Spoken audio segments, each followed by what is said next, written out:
Allahumma salli ala Sayyidina Muhammadin tibbil qulubi wa dawaiha wa afiyatil abdani wa sifaiha wa nuril absari wa diyaiha wa ala alihi wa sahbihi wa sallam. Assalamualaikum warahmatullahi wabarakatuh. Alhamdulillah. Alhamdulillahilladzi ja'ala syahra Ramadan syahran mubarakan wa ja'ala siyama naharihi wajiban wa ja'ala qiyama layalihi tatawwan. Asyhadu an la ilaha illallah wahdahu la syarika lahu wa asyhadu anna Muhammadan abduhu wa rasuluh sayyidi waladi adnan wa ala alihi wa ashabihil kiram amma ba'du.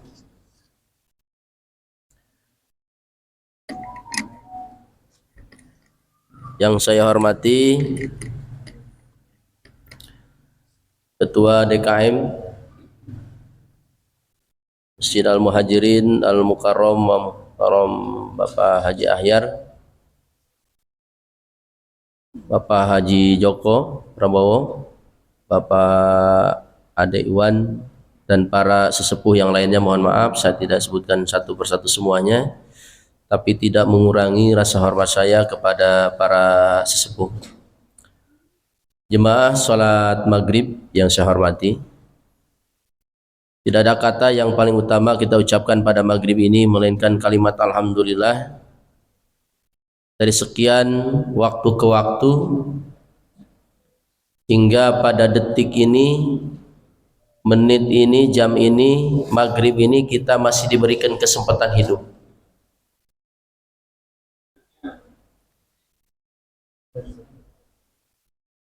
Saya teringat apa yang disampaikan oleh Habib Muhammad bin Husain Al-Habsyi. Beliau mengatakan, umruka ra'su malika,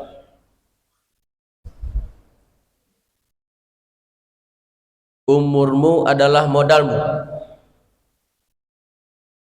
Ketika kamu dikasih umur, berarti kamu sudah dikasih modal oleh Allah.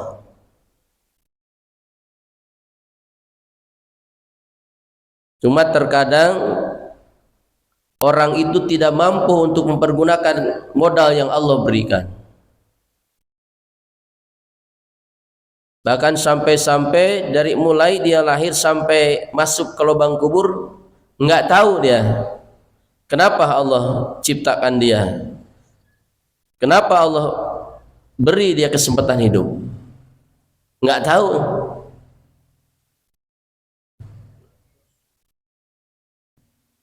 Oleh sebab itu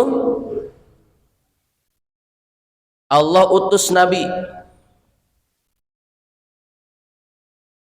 Allah utus Rasul untuk menjelaskan kepada mereka kenapa Allah memberikan kesempatan hidup kepada mereka.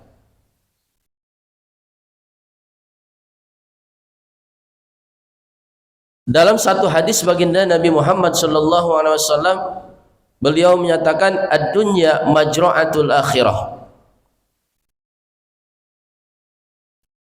Bermula dunia adalah ladangnya, tempat bercocoknya akhirat. Sekecil apapun perbuatan kita, dari kebaikan akan kita dapati buahnya. Demikian juga sekecil apapun perbuatan kita yang buruk, akan kita dapati buahnya keburukan itu. Wa may ya'mal misqala dzarratin khairan yarah wa may ya'mal misqala dzarratin syarran yarah.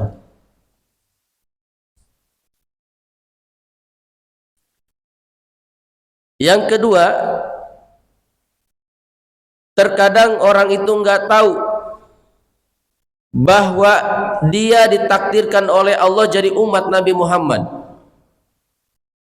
Maaf, umat Nabi Muhammad itu beda dengan umat-umat terdahulu.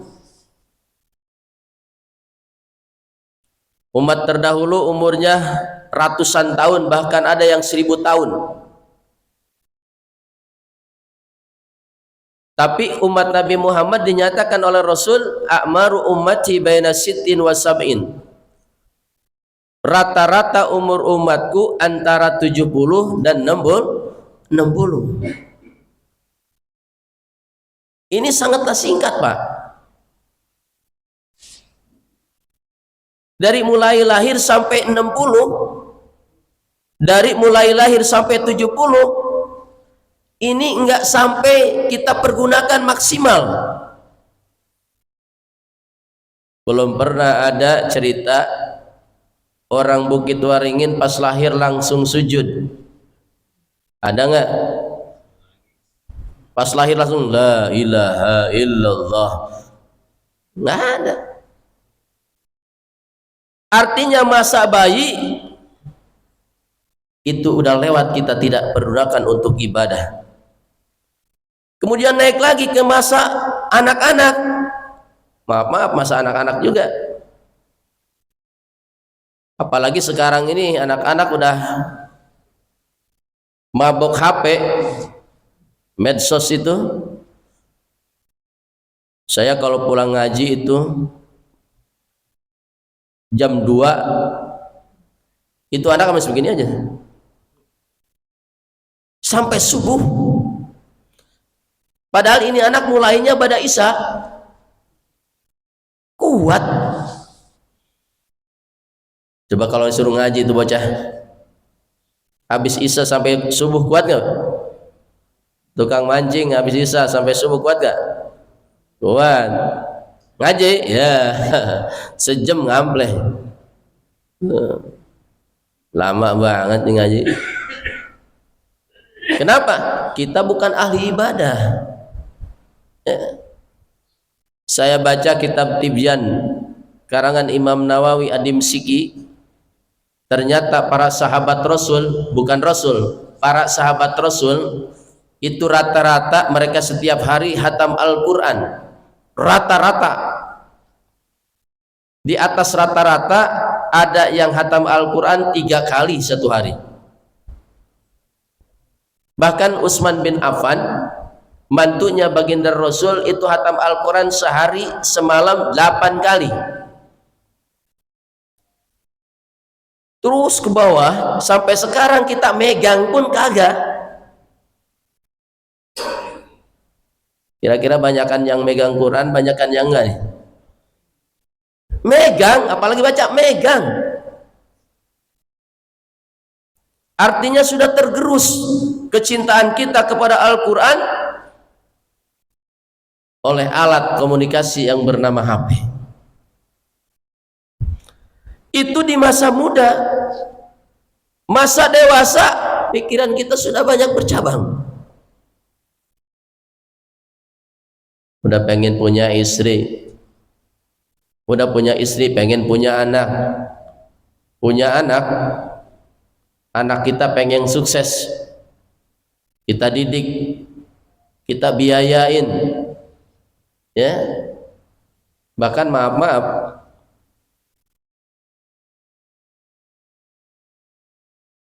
kita punya anak PAUD TK sekarang ini nggak cukup 300 Pak sehari, sebulan itu.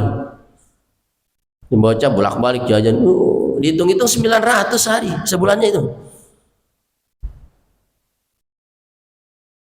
Bagaimana kalau kita nganggur? Istri kita nggak ada kerjaan, pusing. Kalau pikiran kita pusing, mana mau ibadah orang lagi. Nggak pusing aja kita malas ibadah, apalagi lagi pusing. Ngaji, pusing ya. Banyak urusan, banyak masalah, pusing. Kita biasa zikir, ada ujian dari Allah Subhanahu wa taala, kita akan merosot. Coba. Kita ahli ibadah, biasa sholat berjamaah, biasa ngaji, sakit.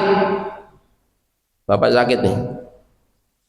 Kira-kira rajin ngaji, rajin ke masjid nggak? Enggak. Kenapa? Iman kita kebanyakan merosot. Beda dengan iman Nabi. Ya. Iman Nabi itu maaf, semakin bertambah. Saya kasih contoh satu cerita kisah Nabi Ayub alaihissalam. Nabi Ayub ini kaya luar biasa. Ketika suatu hari Nabi Ayub ini ya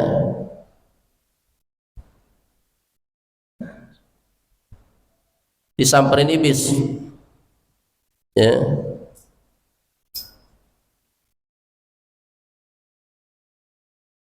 Kata iblis, Ayub, kamu ini rajin ibadah, rajin zikir disebabkan Allah jadikan orang kaya. Karena di dalam satu keterangan Nabi Ayub ini punya yang ngurusin hartanya itu 500 kakak, Pak. Jadi 500 kakak, istrinya, anaknya itu dijamin oleh Nabi Ayub.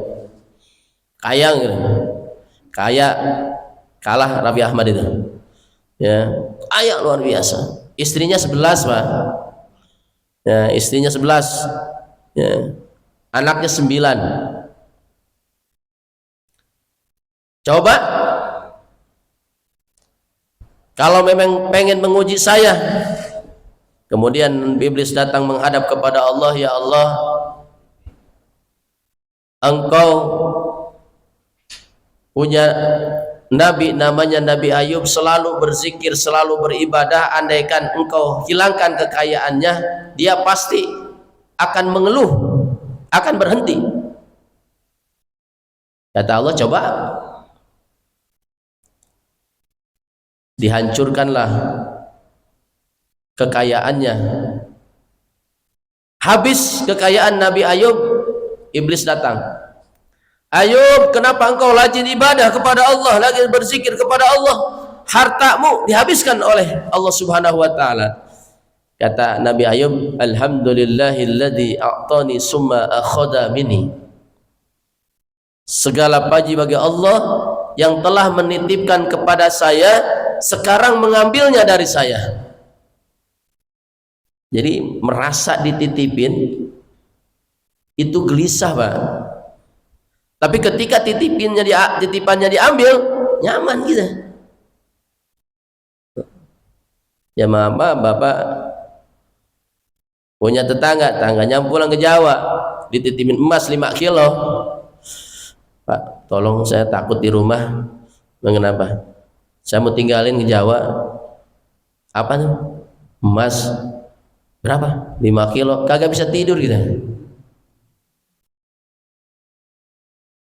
Khawatir, kita takut beli kagak mampu, gantiin bisa.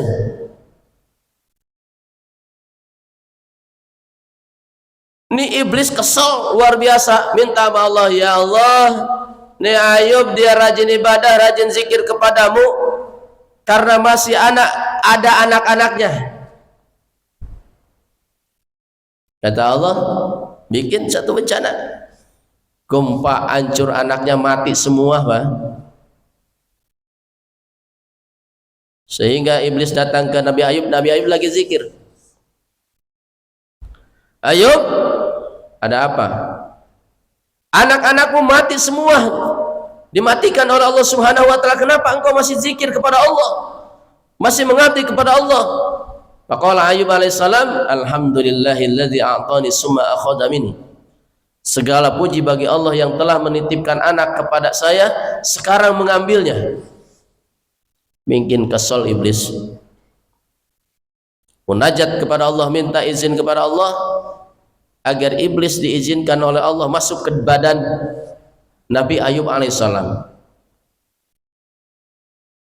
Dikasih sakit, keluar bendulan, keluar nanah, darah, belatung. Makin lama makin bau. Istrinya yang 10 minta cerai. Harta sudah nggak ada, anak udah nggak ada, laki bau, minta cerai tuh yang 10. Ya. Ternyata bukan hanya istrinya yang minta cerai, warga yang ada sekitar pun sudah tidak sanggup mencium baunya badan Nabi Ayub, maka dipindahkanlah oleh warga ke tempat yang sangat jauh. Kata iblis, Ayub, kenapa engkau masih berzikir kepada Allah? Masih mengabdi kepada Allah? Allah itu udah nguji kamu seberat-beratnya itu. Kata Nabi Ayub alaihissalam, Allah yang telah memberi kesehatan kepada saya, sekarang Allah sedang menguji saya. Mudah-mudahan saya menjadi hamba yang bersyukur kepada Allah, menjadi hamba yang bersabar atas ujian yang diberikan oleh Allah. Sehari, 2 hari, seminggu, 2 minggu, setahun, 2 tahun, sampai puluhan tahun Nabi Ayub menderita, Pak. Sampai-sampai dagingnya itu, saya punya misanan kemarin itu, Kiai, ya, namanya Kiai Muhyiddin. Itu daging itu, kulit ini nggak ada, Pak. Jadi tinggal daging doang. Jadi kalau tidur pakai daun. Ketika saya jenguk beliau, saya ceritakan tentang sejarah perjalanan Nabi Ayub. Sekarang udah nggak ada. Itu kiai, masya Allah, kayak begitu. Amis luar biasa, bau luar biasa. Ya, ini kulitnya itu nggak daging aja. Jadi tidurnya di atas daun. Saya ceritakan tentang kisah Nabi Ayub. Kang Haji Kiai sering ceramah, sering nasihatin. Mungkin ini dia dituntut sabar oleh Allah Subhanahu wa taala. Mohon Kang Haji, mohon.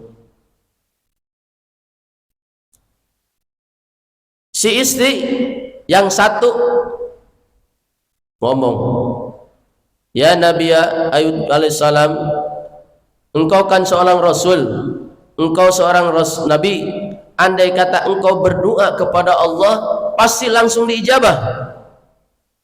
Istriku, kata Nabi Ayub, sudah berapa lama kamu bersama saya? Udah hampir 40-50 tahun, Mbak. Kamu sakit bersama saya berapa? Ya 15 tahunan lah. Wah, masih banyakan sehat ya saya. Malu kepada Allah, karena masih banyak nikmat yang Allah berikan dibanding ujian yang Allah berikan. Artinya apa? Ya. Semua yang diberikan oleh Allah Subhanahu wa taala kepada kita itu bisa menghasilkan pahala yang besar. Bahkan maaf, di hari kiamat ini kelak nanti Allah Subhanahu wa taala tidak akan membentangkan timbangan kepada orang-orang yang ahli sabar, sehingga malaikat berkata, hei orang-orang yang ahli sabar, sesungguhnya Allah tidak akan membentangkan timbangan kepada kalian, maka silahkan di antara kalian yang waktu di dunia bersabar, bangun, wah, ribuan orang. Kata malaikat, nggak sembarangan saya suruh bangun, mana ada buktinya nggak? Apakah kita pernah mengeluh? Apakah kita pernah aduh? Apakah kita pernah kesal dalam hati? Maaf, Anda tidak termasuk golongan orang yang bersabar, kata malaikat. Duduk.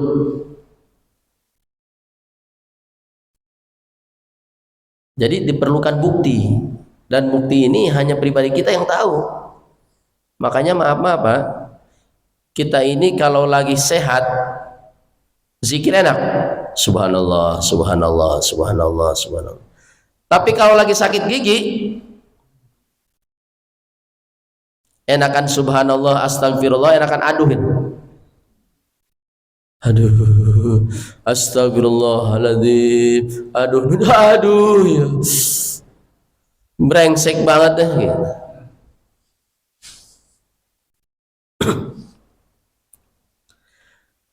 Kita kembali kepada awal lagi, bahwa orang itu terkadang tidak tahu ditakdirkan jadi umat Nabi Muhammad, dikasih kesempatan sangat singkat. Di dalam kitab Riyadhus Shalihin,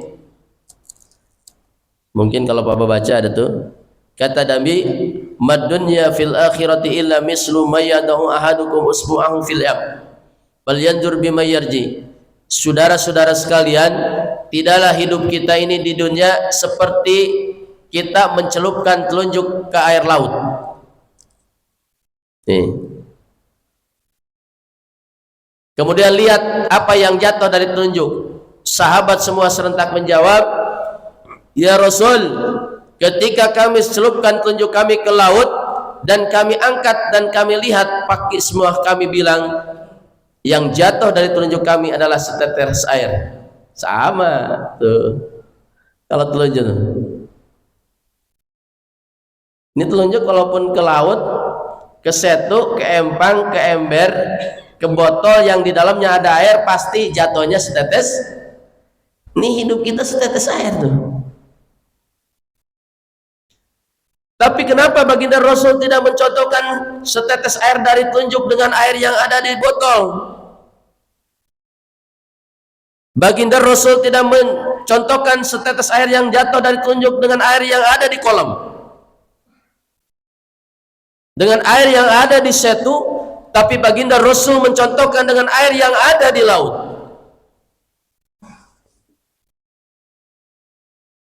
Maaf, laut itu kalau kita pandang seakan menyentuh ke langit. Itu menandakan laut itu luas. Dan kalau kita lihat tidak ada ombak, tenang, menandakan bahwa betapa dalamnya laut. Ada yang 5.000 meter itu dalamnya laut. Dengan luasnya laut dan dalamnya laut menandakan banyaknya air. Kalau dibandingkan dengan setetes air yang jatuh dari telunjuk, kira-kira jauh nggak perbedaannya, Pak? Jauh nggak? Jauh, sangat jauh. Kalau kita tahu perbedaannya jauh, kehidupan kita buat dunia banting tulang untuk dunia, buat kita selamat sampai mati cuma setetes air. Istri kita selamat sampai mati cuma setetes air. Anak kita sampai mati coba setetes air. Tapi kenapa kita tidak mau banting tulang untuk kehidupan kita sebanyak air laut? Kita tidak arahkan istri dan anak keturunan kita untuk banting tulang beramal untuk kehidupan sebanyak air laut. Ini harus tahu betul tuh.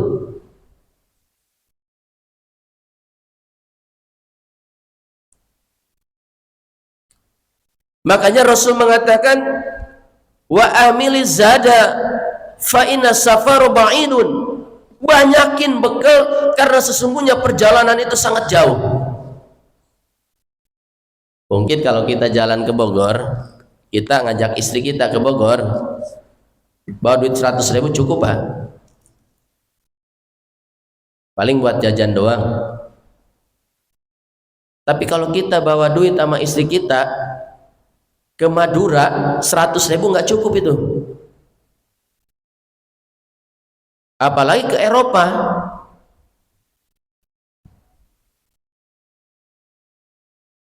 Bawa nasi cuma sepiring kita ke Madura, tekor.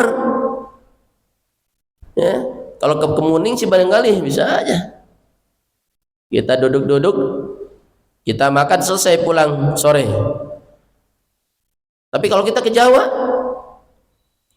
Ini perjalanan kita sejauh air laut yang ada di dunia ini. Sedangkan modal cuma setetes itu. Kenapa kita ini malas di dalam ibadah kepada Allah Subhanahu wa taala? Karena kita kurang yakin. Kullama imanuhu aqwa kana a'maluhu aksar. Di mana orang itu imannya semakin kuat, maka ibadahnya akan semakin banyak. Sebaliknya, di mana iman itu semakin lemah, maka semakin malas dia ibadah. Saya contohkan nih.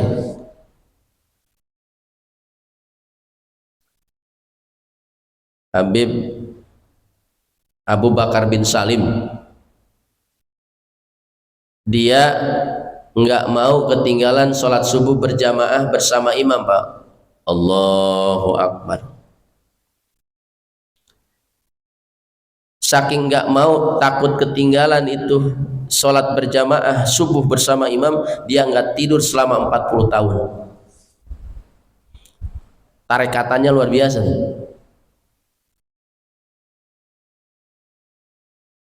Maaf, kita ini kadang-kadang masih kurang hormat, kurang mengagungkan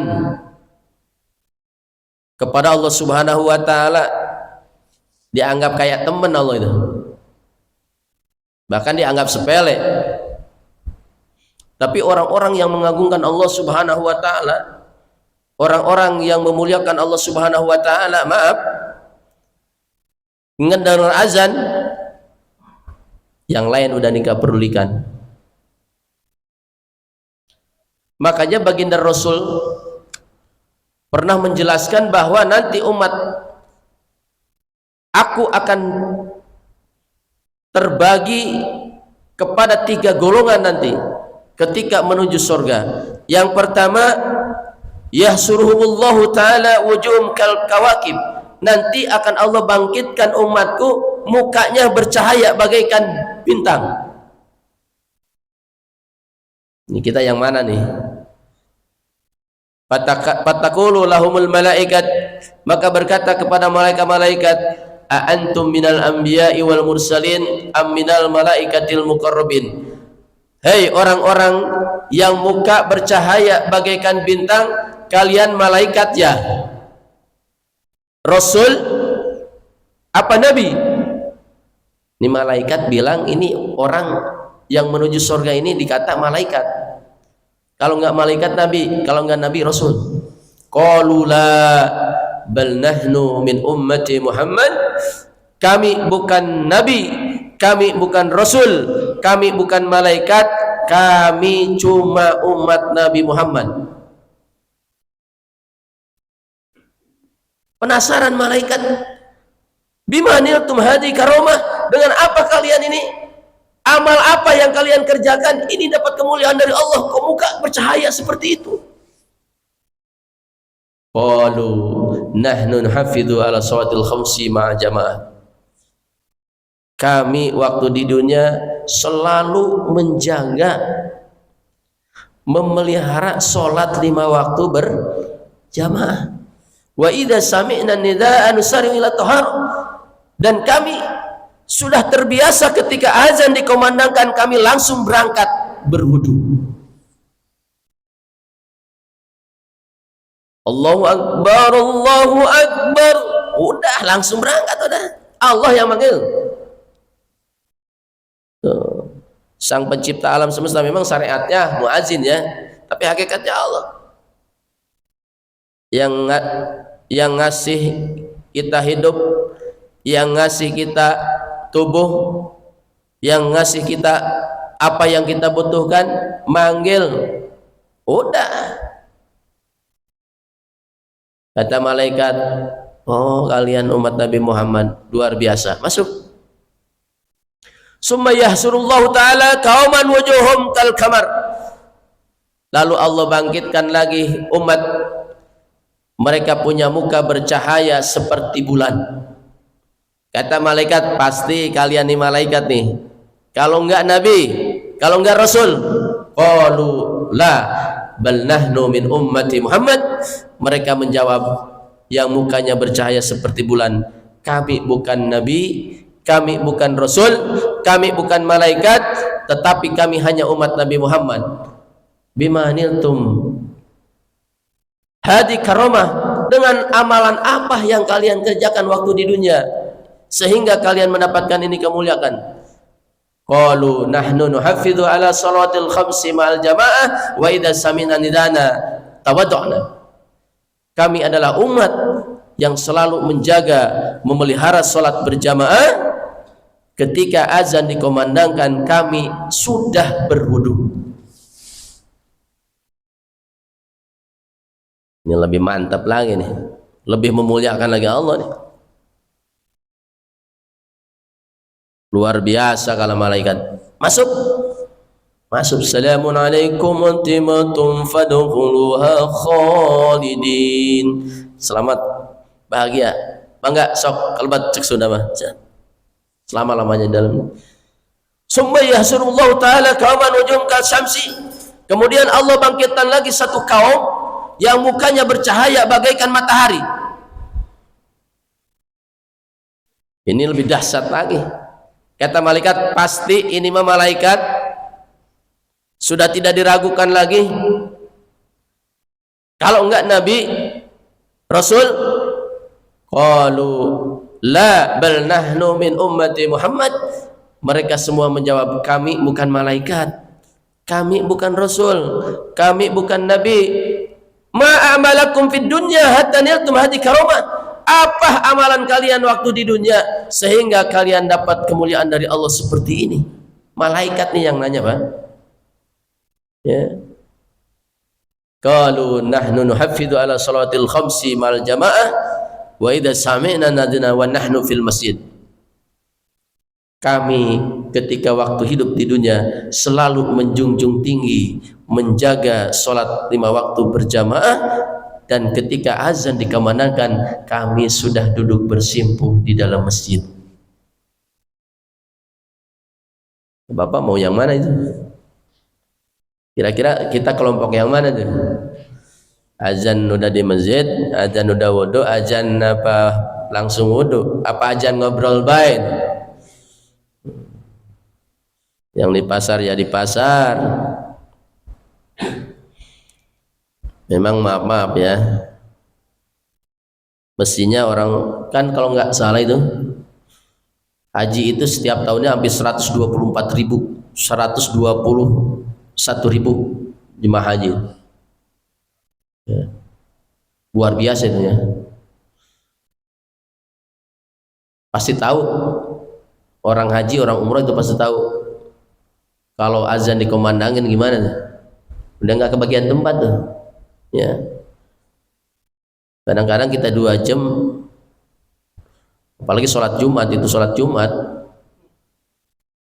itu jam 9 kita berangkat, jangan mimpi pengen ada di dalam masjid. Bisa-bisa di lapangan panas luar biasa, Pak. Tapi insya Allah di Masjid Al-Muhajirin diberikan kemudahan oleh Allah. Orang-orang masyarakat, warga jamaah Masjid Al-Muhajirin diberikan kemudahan sama Allah. Azan dikumandangkan masih bisa di depan.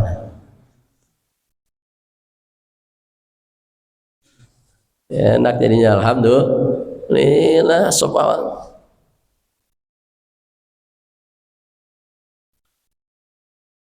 Orang yang shop di awal itu dapat doa dari Nabi 2 kali. Kata baginda Rasul, seraya berdoa kepada Allah, ya Rabbi, Allahumma gfir li ummati fi shaffil awal. Allahumma gfir li ummati fi shaffil awal. Ya Allah, saya minta kepada Engkau agar Engkau hapus dosa dan kesalahan umat saya yang selalu sholat di barisan yang pertama. Maka besok perbut dah ya, perbut di bawah sop awal tuh. Saking perbutnya besok nggak kebagian, diundi, kocok tuh. Pokoknya yang keluar duluan paling belakang, paling depan tuh. karena saking besarnya padilah orang setahun. Tapi rata-rata begitu di mana-mana sama sih ya. Mau sholat 5 waktu kayak sholat Jumat.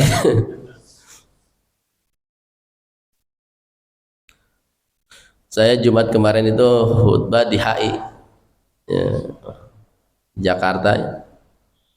Itu DKM-nya itu kalau nggak bilang Pak Ustadz, alhamdulillah di sini paling sedikit 1.500 orang. Banyak. Di kampung saya itu 100 juga maksain itu. Ya, itu udah macam-macam. Ada yang udah khutbah kedua baru datang itu. Kalau saya kan udah 30 tahun khutbah, Pak. Jarang pakai tag, nggak rada ribet kalau pakai tag gitu. Saya baring ngeliatin itu ada yang pas saya duduk bangun, alhamdulillah, alhamdulillah, baru datang. Tuk, tuk, tuk, tuk, tuk, tuk. Ya dapat sih sholat Jumat dapat, ya. Cuma nggak sempurna. Ya. Kata baginda Rasul, barang siapa yang sholat Jumatnya sempurna, dapat nilainya sama dengan 100 mati syahid. Ini gunain, mestinya digunain tuh. Makanya sunnahnya itu pagi-pagi. Kalau zaman-zaman dulu saya itu, yang mesinnya masih jarang, ya, 1 desa 1, itu jam 10 ada tuh, bapak-bapak udah ada. Masa 5 orang, 10 orang, jam 10 Pak. Tapi kalau sekarang, maaf sekarang, setengah 12 baru merebot tuh. Makanya yang paling untung merebot tuh. Ya, merebot itu barokah tuh. Karena hari Jumat ini dinilai bukan hanya dari segi ibadahnya, masuk masjidnya beda Pak. Ya, masuk masjidnya, masjid yang pertama ini, golongan yang pertama nih, kelompok pertama masuk satu waktu dah, itu dinilai sama dengan berkurban 1 onta. Maaf, saya kayaknya rada ragu nih, jemaah yang pernah sholat, yang pernah di sini kurban 1 onta 1 orang. Kita ada apa? Kolektif ya. Kurban biasanya 1 sapi berapa? 7 orang itu. Kalau 1 sapi 1 orang nggak sanggup. Ya. Ternyata kita masuk kelompok yang pertama ke masjid. Ini masjidnya apa aja dah? Masjid di Jawa kayak, masjid di Mekah. Pokoknya kata baginda Rasul, masuk kelompok yang pertama ditulis oleh Allah Subhanahu wa taala sama dengan dia berkurban 1 ekor onta.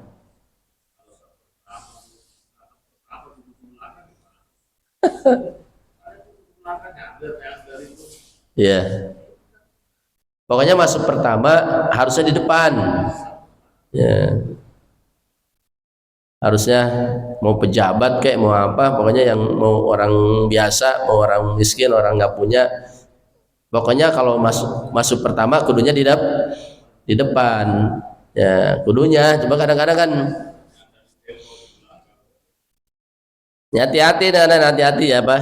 Ya, kita kadang-kadang berkecimpung, kadang-kadang sholat di masjid. Ada satu hadis Rasul mengatakan, ya, lau ya'maru marru baina yadainil musalli, andaikan tahu orang yang lewat di depan orang yang sholat. Jadi ada orang sholat, dia lewat saat lakana ayyakifa arba'ina sanah min ayyamuru baina yadayhi, pasti dia akan menunggu selama 40 tahun daripada dia melewati di depan orang yang sholat. Jadi aturan mainnya sebenarnya yang pertama masuk harus di depan. Jadi enggak, kadang-kadang depan pintu, Allah Akbar, pada lewat, dosanya besar. Sampai-sampai baginda Rasul mengatakan, andai kata tahu dosa lewat di depan orang yang sholat, dia akan menunggu selama 40 tahun. dibanding dia melewati di depan orang yang sholat. Bagaimana caranya sekarang? Ngakalinnya, kalau orang kampung bilang ngakalinnya gimana? Ya, itu susah kadang-kadang, Pak. Ya itu nih. Ada sutra, ya. Kalau zaman Rasul pakai tongkat, lak, karena masjidnya nggak di tembok, ya, dari pasir, terak, jadi pakai tongkat, terak. Nah kita sholat, Allah. Ya kalau kita kan sekarang udah pakai cor, ya, pakai keramik, pakai karpet, udah susah. Nah cara-caranya ya pakai ini. Kalau zaman Rasulullah itu pakai tak cerek gitu. Jadi sayang gitu kan. Ketika memang kita ditakdirkan jadi umat Nabi Muhammad, ini nilai-nilai padilah-padilah keutamaan, kelebihan-kelebihan yang diberikan oleh Allah Subhanahu wa taala tidak diberikan kepada umat-umat sebelum umat Nabi Muhammad. Makanya sering saya sampaikan, ada yang ketika baca fadilah ini, yang ketika diturunkan oleh Allah Subhanahu wa taala kepada Nabi Musa, langsung diturunkan, dibaca oleh Nabi Musa. Hadis tadi sudah sampai ke Nabi Musa. Masuk ke masjid, kelompok pertama sama dengan berkorban 1 ekor onta. Kelompok yang kedua berkorban 1 ekor sapi. Terus sampai telur ada. Geleng-geleng Nabi Musa. Luar biasa. Sampai ketika selesai dia baca sup ya. Bisufi Musa Ibrahim Musa, itu sup. Kalau kitab kan gede. Sup itu lembaran. Nabi Musa langsung minta kepada Allah Subhanahu wa taala, Allahumma ja'alni min ummati Muhammad. Ya Allah, jadikan saya sebagai umat Nabi Muhammad. Karena saking, bukan ngiri ya, kalau Nabi nggak ada istilah ngiri, saking ya kepengennya keutamaan yang diberikan oleh Allah kepada umat Nabi Muhammad tidak diberikan oleh Allah kepada Nabi dan umat-umatnya. Jadi kita tergantung mau syukur atau enggaknya nih. Ya, apalagi kita sekarang nih udah tua. Ya, kalau di atas 50 tahun, di atas 40 tahun itu udah tua. Kita harus sudah mempersiapkan diri untuk menghadap kepada Allah Subhanahu wa taala dengan banyak istighfar. Ya. Memperbanyak ibadah yang kita mampu, ya. Minta ampunan dari Allah Subhanahu wa taala. Nih hari ini saya ditinggalkan amat jamaah. Tadi di situ tuh di Lio, ya, Ustazah Sumiati meninggal. Di sini juga teman Pak Sofian ya, Ahmad Sofian ya. Itu dia sering kalau ketemu sama saya itu luar biasa, udah meninggal. Sering SMS-an. Ya begitulah. Ya. Umur seperti itu. Ya. Menyesal, semesal. Kenapa? Kita tidak mempergunakan kesempatan itu. Padahal itu ada, cuma kita nggak pergunakan. Makanya sekalian, ya mudah-mudahan ya sebentar lagi kita akan masuk bulan Ramadan, bulan permata pahala sedikit tapi bernilai tinggi. Ini hanya ada di bulan Ramadan. Makanya kita gencarkan doa agar kita disampaikan oleh Allah ke bulan Ramadan dalam keadaan sehat walafiat. Ya, gunain dah. Ya. La ta'lamu ummati ma fi Ramadan la tamannau an takuna sanatu kulluha Ramadan. Andaikan umatku tahu betapa tinggi nilai ibadah di bulan Ramadan, maka mereka akan minta semua bulan yang 12 itu jadi bulan Ramadan. Ya. Ya mudah-mudahan kita ya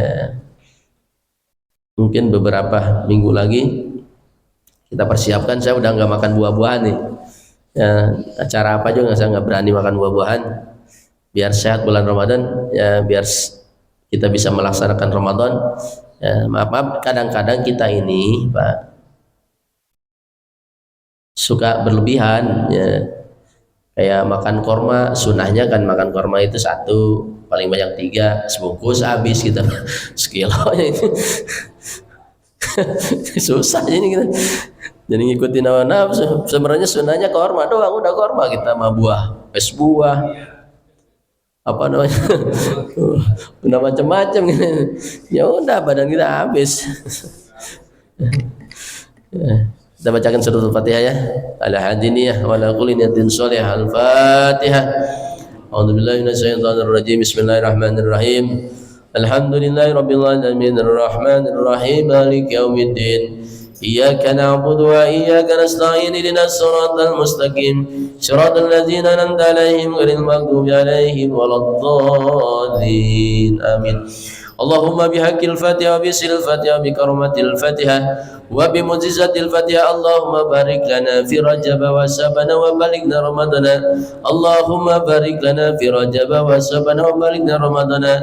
Allahumma barik lana fi Rajab wa Sabana wa balighna Ramadana warzuqna as-sihah wal afiyah fi jasadina wa ruhina. ربنا هب لنا من أزواجنا وذرياتنا قرة أعين واجعلنا للمتقين إماما. ربنا آتنا في الدنيا حسنة وفي الآخرة حسنة وقنا عذاب النار. وصلى الله على سيدنا محمد. سبحانك ربك رب العزة عما يصفون وسلام على المرسلين والحمد لله رب العالمين. سبحانك اللهم وبحمدك أشهد أن لا إله إلا أنت أستغفرك وأتوب إليك. Mohon maaf apabila ada salah-salah kata. Terima kasih. Wallahu a'lam. Assalamualaikum warahmatullahi wabarakatuh. Ya Rabbi bil Mustafa